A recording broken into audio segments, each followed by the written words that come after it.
Do'stlar, mana bugun biz gala konsertdamiz.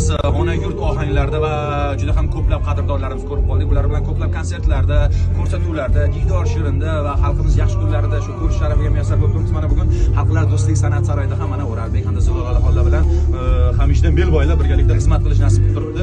Faqat va faqat omad tilab qolaman. Iloyim xalqini mehrli, suyukli ijodkori bo'lish degan unvonga sazovor bo'linglar. Qolgan xizmat xalq avvalo hammasi bo'laveradi. Eng muhimi xalqning mehrini qabul qilib doimo 100 yillar yorug' bo'lishiga tilakdoshmiz.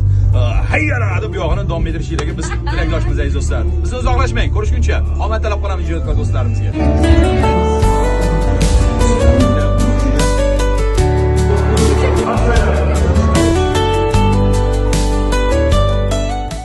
Ana endi Surxondaryoga sayohat qilamiz.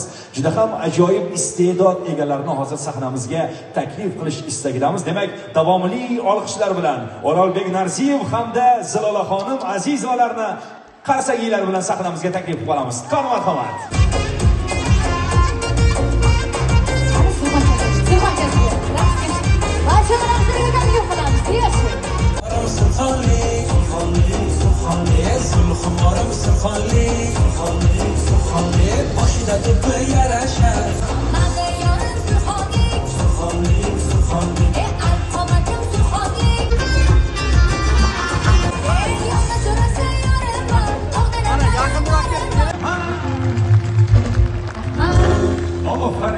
O'ralbek hamda Zilola xonga davomli olqishlar aziz do'stlar. Ijodlariga omad tilab qolamiz. Qarsakiylar bilan qo'llab-quvvatlaymiz aziz do'stlar.